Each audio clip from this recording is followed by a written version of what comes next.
Hello, welcome to the StellaLife Innovator Series. Today, I have the pleasure of speaking with Dr. Matthew Norton. And Dr. Norton has been a business owner and leader since 1983. He's an expert in human behavior and cognitive science, determining how and why people do what they do. He's the creator of numerous innovative assessments that provide unique insights into people's key strengths and signature styles, leading to improved interpersonal understanding, communication, and collaboration. He's conducted thousands of assessments since 1997, and he provides customized coaching to facilitate deeper breakthroughs as well as training others to be coaches to use these assessments through his coach certification training program. He's the founder and owner of peoplepluspurpose.com and loves to speak, be interviewed, and interview others to share knowledge and serve people. Welcome, Dr. Norton. Thank you so much for joining me today. It's my pleasure. Just glad to be with you. Great. Well, with your background and your immense experience with, learning like what makes us tick, what do you think is the largest untapped resource in a dental practice? It's usually not one more piece of technology from my from my experience. It's the people really. I get the chance to work with all kinds of genius, smart, incredibly technically skilled doctors and other professionals, and I find consistently that it's the people element in the business that is the biggest source of frustration, the biggest challenge. So, and I think a lot of that starts with the visionary leader of the organization who hasn't necessarily had background training in how to best lead a bunch of people. But then there's suddenly a bunch of people in their midst that they're responsible for leading. And then there's a hard time trying to find other people sometimes to kind of take their place as leaders in the business and a lot of friction there. But I think we learned during the times of COVID as to how important people are in that business. And so I think that's an area we need to focus on more. Absolutely. I've been a longtime trainer with dental practices, helping with not only business and clinical stuff, but communication skills. Mhm. And we also help develop leadership and have these programs because it really is up to that person that has those qualities and wants to take on that responsibility. And it isn't always the doctor. Sometimes there's a strong office manager or other individual who is, happy and able to step into that role. But it's all about that collaboration, right? Yeah, that's And true. and I, communication. I did a webinar a while back that was called Visionary Leader. Peak Success Begins with You, the first hire, helping that doctor owner. I mean, it's typically the doctor owner or owners start with them to see how equipped am I for this role? Would I hire me for the role that I seemingly now have?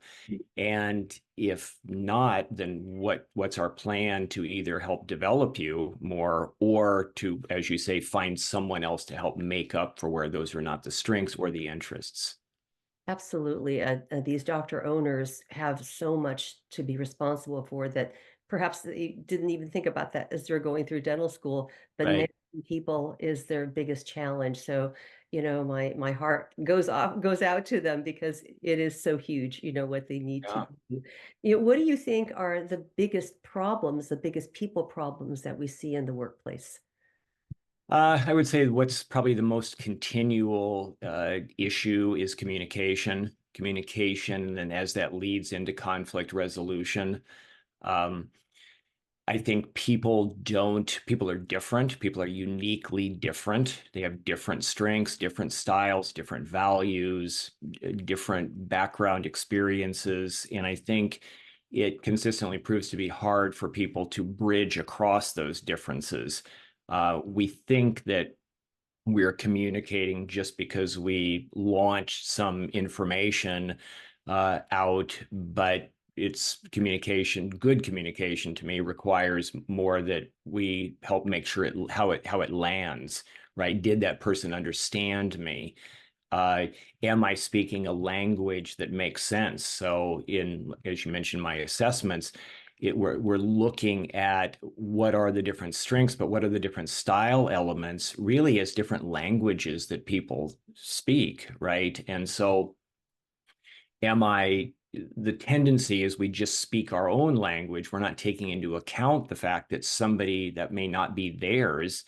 And sometimes if we're trying to get somebody to engage at a higher level, to embrace a new initiative, we'll just kind of speak more loudly, more forcefully in our own language, assuming they're going to get it. And it wasn't that they were, had hearing impairment. They had a challenge receiving and embracing how things were delivered. So I think communication, the ability, which leads into the tendency to have conflict, um, to really not appreciate each other, and be grateful for each other at the end of what each person's uniquely bringing at the highest level.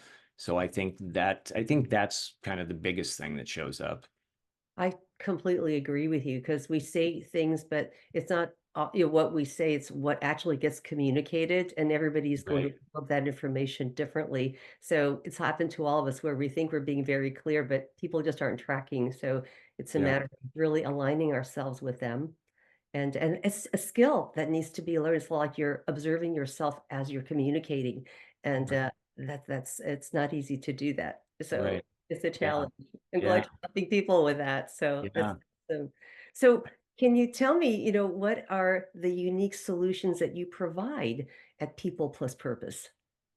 Well, I kind of follow a lot of what Gallup concluded about the need for better engagement with leaders and teams, which they said, well, if you really want that to occur at a higher level, it's important to build a strengths-based workplace. And so the assessments that I use are really looking at strengths to be able to say, is this person a good fit with their style, with their strengths for this role? But then also, how do they fit this existing team?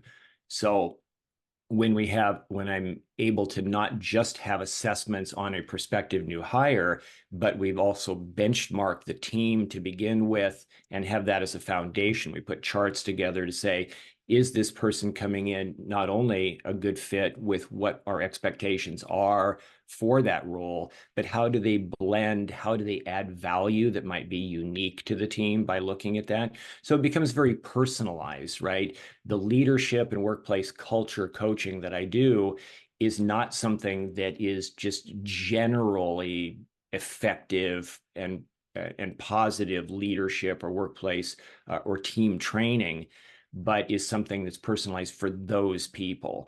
So, and then the second one is the ability to have more of a purpose driven versus just a paycheck driven mission.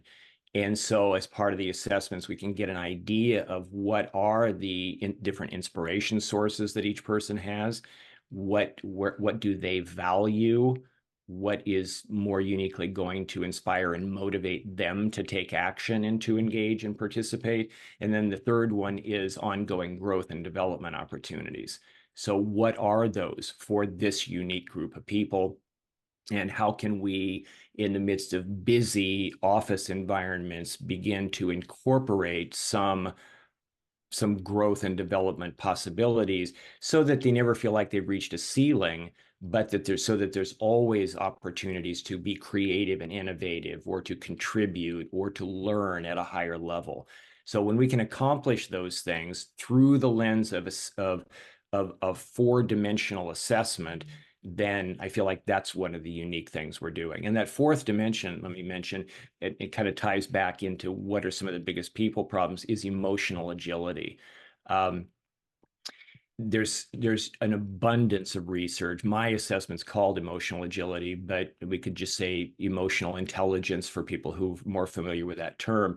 There's so much research showing what an impediment low emotional agility is for performance, especially for all those that are at higher levels in leadership. But what it does for a workplace, the ability to work as a team across differences, my ability to manage and navigate my own emotions at the highest level, but also recognize and work well with the emotions of others. And this is one of those things that is a big issue. So I provide training and coaching across those elements. And to me, that's one of the most powerful things that I do. Oh, that's wonderful. Absolutely. And many people, I mean, really, we know that the people are like the best performers and what they do. They're not driven by money. They're driven by, that interpersonal or desire for success and growth and appreciation and Right. being a part of a team that's working collaboratively. And it just makes it all worthwhile. And then when we do that, we generally do better financially as well Right. because, Right. you know, Right. patients are happy. We have a great feeling in the practice, and they want to come in and see us more often and have us do more things for them. So everybody Right. wins. Well, that's Yeah. great.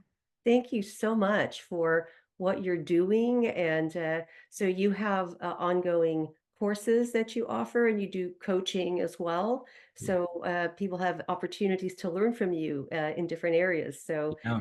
yeah, please take a look at what Dr. Matthew Norton has to offer so we can all go to a whole other level with our teams and our patients. So thank you again, Doctor. And thank you, everybody, for joining us today. Looking forward to seeing everybody next time when we have a nice talk with our next innovator. Thank you so much.